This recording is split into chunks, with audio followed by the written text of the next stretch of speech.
When We Disagree is a show about arguments, how we have them, why we have them, and their impact on our relationships and ourselves.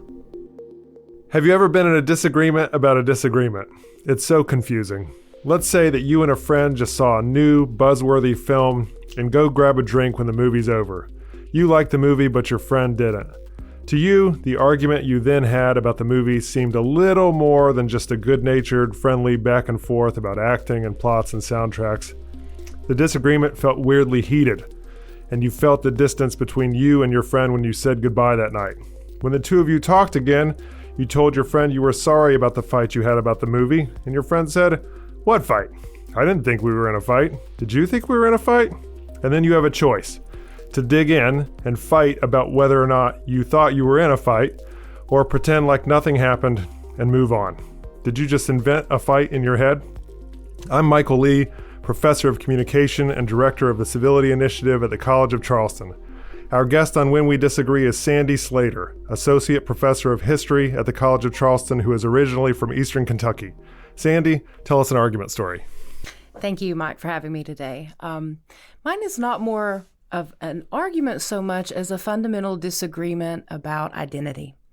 I was raised in a very conservative Appalachian household in Eastern Kentucky, right-wing as they come, evangelical, politically conservative, and very traditional in terms of family values and expectations.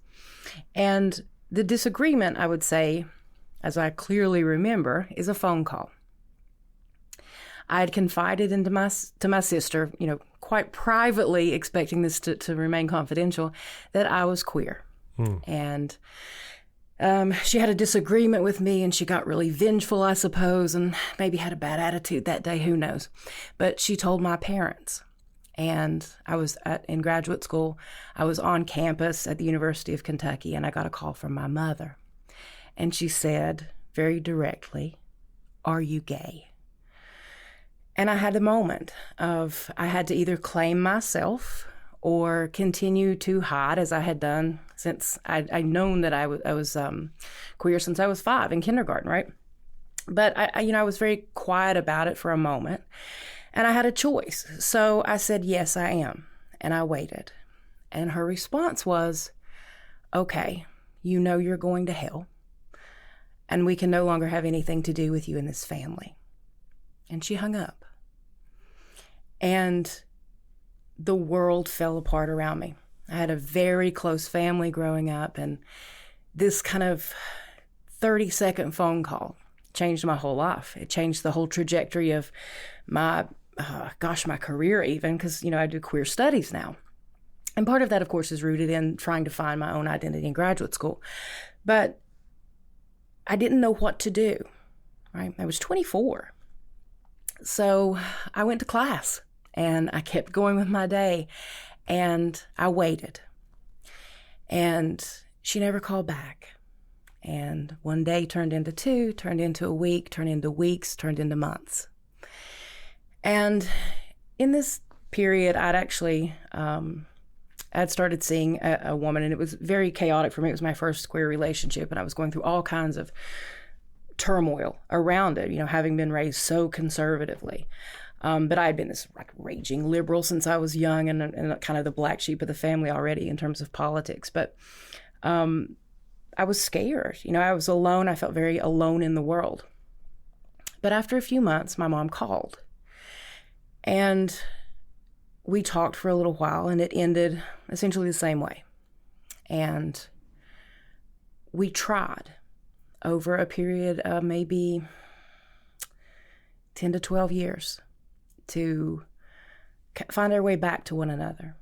And in this period, I married the then girlfriend, and it was an incredibly unhappy relationship and very abusive in lots of different ways. But having been kind of thrust out of my family, I felt alone, and that was the person I clung to, right? It was clearly a very unhealthy coping mechanism. I had not been to therapy yet. I recognize it for what it actually is now. Fine.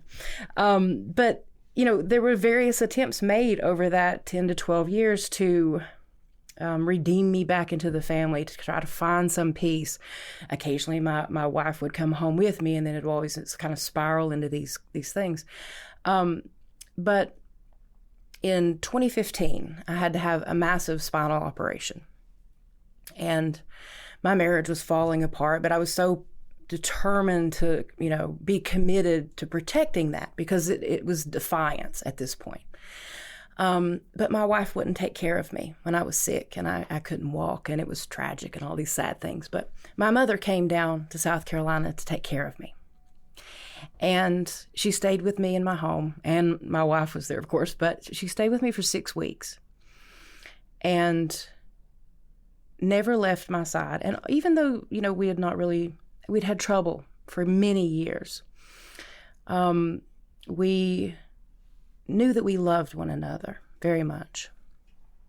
So in rebuilding that relationship with my mother over the course of that surgery and, finding some footing of my own, I eventually left that marriage that next year, and it was fantastic, fully liberated, living my best life, all the good things, right? But I was able to let her see that in my defiance, it wasn't a great marriage. And that's not to say, that being queer is some great catastrophe. It was just that I couldn't share that with her to have any support. But she saw it when she came to take care of me, and it opened up a conversation of our relationship, of the health of my marriage, of what I was going through, and all these other things. And we started to rebuild. My mom's now my best friend in the world. Over the next decade, we talked a lot. We talked about hard things. We talked about spirituality, of faith, politics. I taught her about who I was. I learned about who she was, about her generational trauma. And we had incredibly open conversations that were rooted in love and respect. And she still tells me I'm going to hell, right? But that's her perspective, and I find it's fine. It's hers, and it doesn't affect who I am. She knows all of my beliefs. I know all of hers, and we have these kind of this kindness now between us. That even though our worldviews are so very different, that we've been able to build and maybe grow up together. My mom was, 21 when she had us, so she was a baby too, and didn't have access to the same educational resources or mental health resources that I did. And as I was going through therapy and learning, I was talking to her about it, and we found this commonality of healing together. There's a tremendous amount of pain in that relationship. Hers because of, I suppose, disappointments in expectations of what she wanted for her child. She saw us as an extension of her success and was terribly embarrassed about what the neighborhood and the church would think about her queer daughter. And there's hurt, too, that she still hopes that it's a phase. That when I say I'm queer now, I've always been queer, so I date men and women and sexually fluid. And so whenever I'm dating men, she'll be like, see, I knew you weren't gay. And I'm like, wow, keep dreaming, mother, keep dreaming, okay? But so we can joke about things now, and it doesn't escalate in the way that it used to. And we've talked a lot about it. And one of the most powerful things is that I have a younger relative who came out, and my mother said to me, she said, I will always love and support him because I don't want to make the same mistakes with him that I made with you. And that's the goal, right? Is learning and healing and becoming better people for it.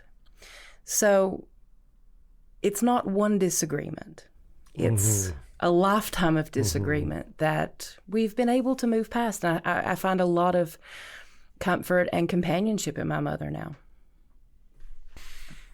I'll be honest with you. This is a spellbinding, powerful, affecting story. Oh, thank you. And I am at a bit of a loss as to which of the 1,000 questions I have in my head to ask first. I should have brought in something a little bit more No. This is perfect. Workable this is for exactly 15 minutes. I'm sorry. I brought in a whole lifetime of queer trauma. Nothing to apologize for. And this is amazing. Maybe start at the beginning. So did you know in that phone call, that 30-second phone call on the campus at the University of Kentucky, that when she said, "Are you gay?" and you answered, "Yes, I am," did you know what the potential consequence was? Oh, I knew. We were raised in an evangelical Baptist household. And, there are a lot of rainbow flags in my family tree, but those relatives were treated with shame and whispers and condemnation and criticisms and just hellfire and brimstone, exactly what you would expect. And we heard, I was a child of the 80s, so we grew up in HIV/AIDS culture where there was so much homophobia built into society that we heard vitriol against queer people. And that's why I'd stayed so quiet about it. I got the message very early on in life and I knew very early on that I was queer, but I just kept it to myself because the consequences would have been so just destructive to my heart. Mm-hmm. So I had to choose for a very long time how to navigate that world. And I did so at the cost of my own identity and freedom there. But I knew. Mm-hmm. And perhaps in hindsight, I should not have trusted my sister with this information. But it was like, an attempt to be seen authentically.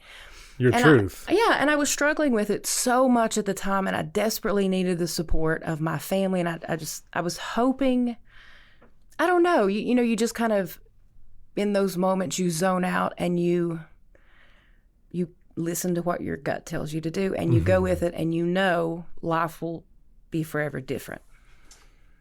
And stretching it a little chronologically here, so several months go by after the 30-second phone call in which your mom told you were going to hell, and day after day after day goes by. Did at some point during that period of time you start to give up hope that she would not call back, and that was actually the end of your relationship, or maybe the last time you would ever speak? I think I had absolutely moments of despair and fear. But I also didn't want to give up hope because my family had always been.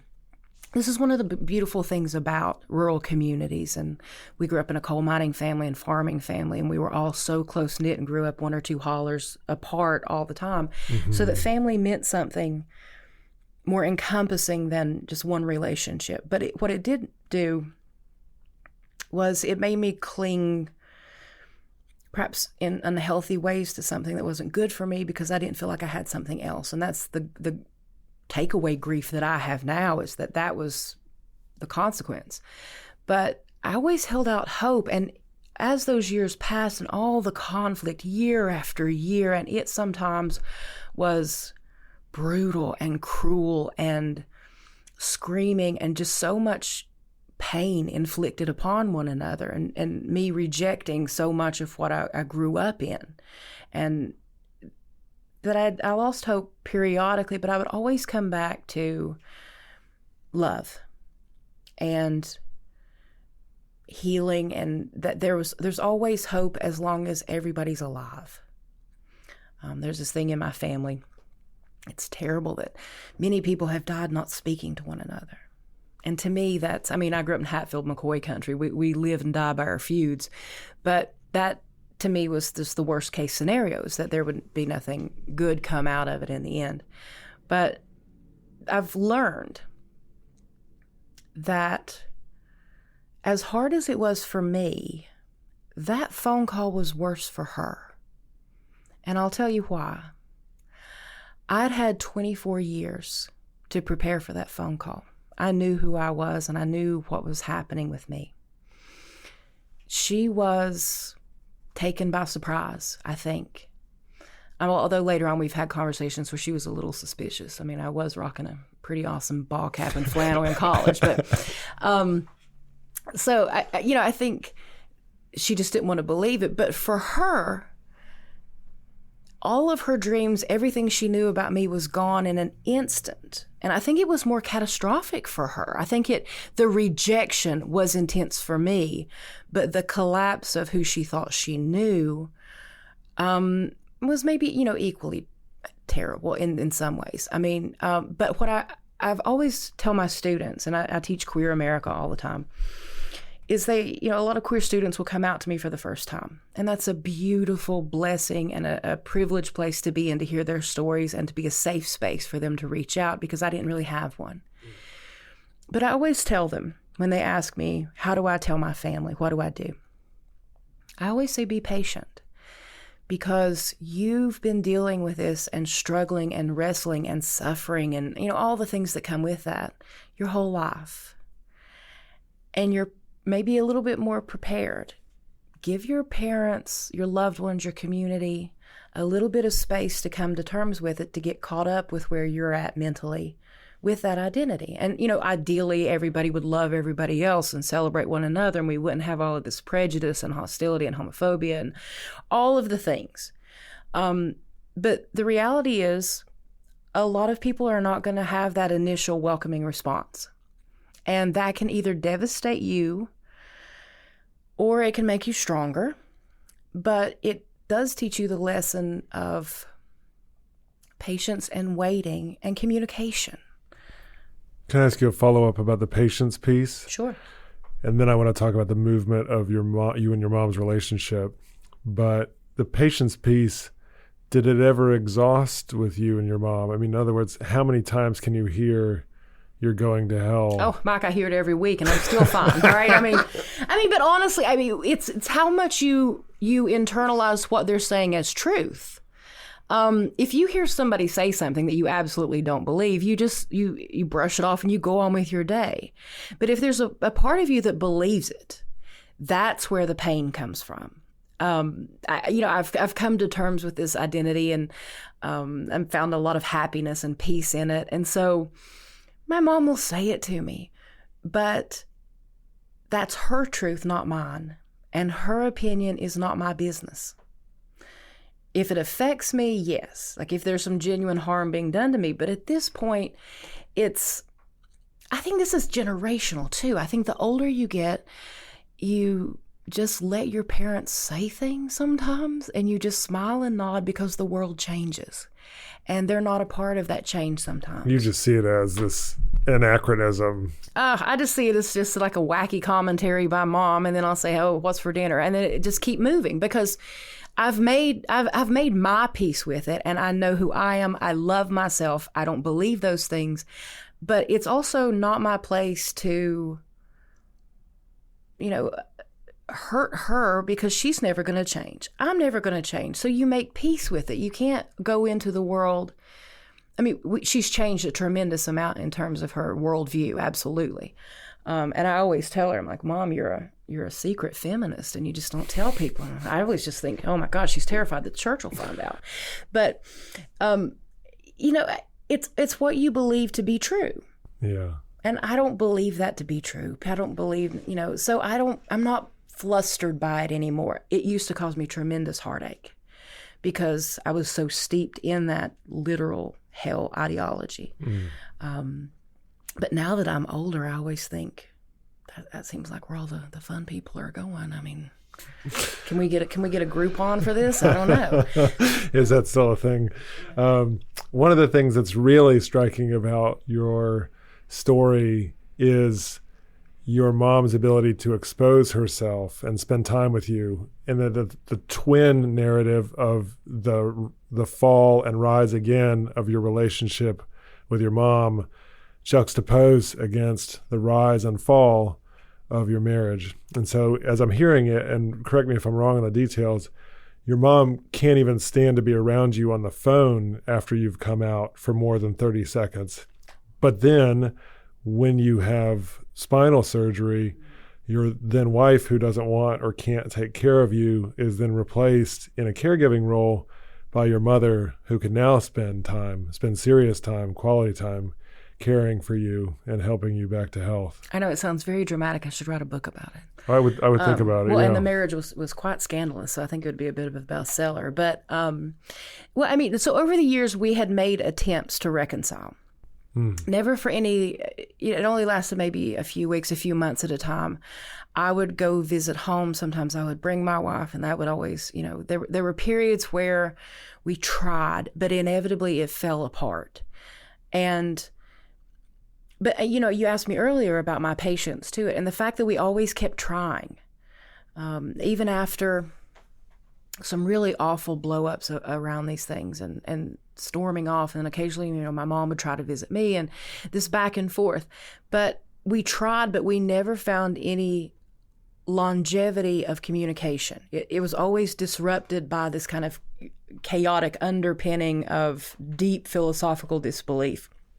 But also, if my mother genuinely believes these things, so for her, she's experiencing a tremendous amount of grief and sorrow because in her heart, she still believes my eternity is going to be this. And so I have an enormous amount of compassion for her now that she's struggling with that, because as a parent, that's heartbreaking. But yeah, so I kind of lost my family for a while, and part of that was due to the fact that my wife was a little unpleasant and made things a lot worse and kind of exacerbated the divide in lots of ways. But yeah, I look back on it in the same way, is that the marriage kind of stood in as a temporary placeholder for this larger structure that I had. But now there's still this idea. I'm not allowed to bring home another woman, right? Well, it's fine. So there's still a bit of separation between my life and their life. And we've made peace with that too. I don't need to tell them everything that's going on in my life or who I'm seeing and all of this. They don't ask the questions so much. Mom gets super excited when I'm dating a man because, conversion to heterosexuality, as if that were a thing. But yeah, so now I've found kind of a middle ground in between where I learned privacy for one, but also not every relationship can handle the absolute truth. And that's okay too. It's my last question. What in your mom's attitude or beliefs or behaviors has changed? Because as I sit here listening to you, the "you're going to hell" comment doesn't sound like it's gone away. But she'll spend time with you now. She loves you, you love her, and y'all are best friends and mother and daughter. Oh my gosh, I go home as much as I possibly can, 2 to 3 times a year. We talk on the phone every single morning. And I'll tell you what's changed. I think our rigidity changed. We were locked into these aggressive standpoints of defending not just ourselves, but our entire faith and belief system. And it was so clash-oriented for so long that it stood in the way of genuine communication. And what happened after I was more honest about my marriage and about being queer and what that had meant, that it wasn't all perfect and happy and all of these different things, and that she could talk about some of her more liberal ideas about things. And it just stopped us from being so I don't know how you would even say that, just so defensive and antagonistic with one another. But I think as I learned, I would kind of sneak in parts of conversation of, here's what I'm teaching in class. Here's what I learned in therapy. How did this affect you? And then I would ask her questions about me and her childhood and her beliefs and ideologies respectfully, so that I could learn why she felt this way about so many things in life, not just about queer, but everything under the sun. We talk about everything. And we created a safe space of love. And when you have a safe space where you know that there's unconditional love, you can talk about everything because you know that you're not going to let go of each other ever again. And we've had consistent communication and love and support since 2015. And I can't express how grateful I am for that. It's not a perfect relationship, but I wouldn't trade my mother for anybody else's in the world. Sandy Slater, thank you so much for being on When We Disagree. Thank you very much for having me. When We Disagree is recorded at the College of Charleston with creator and host Michael Lee. Recording and sound engineering by Jesse Kunz and Lance Laidlaw. Reach out to us at whenwedisagree@gmail.com.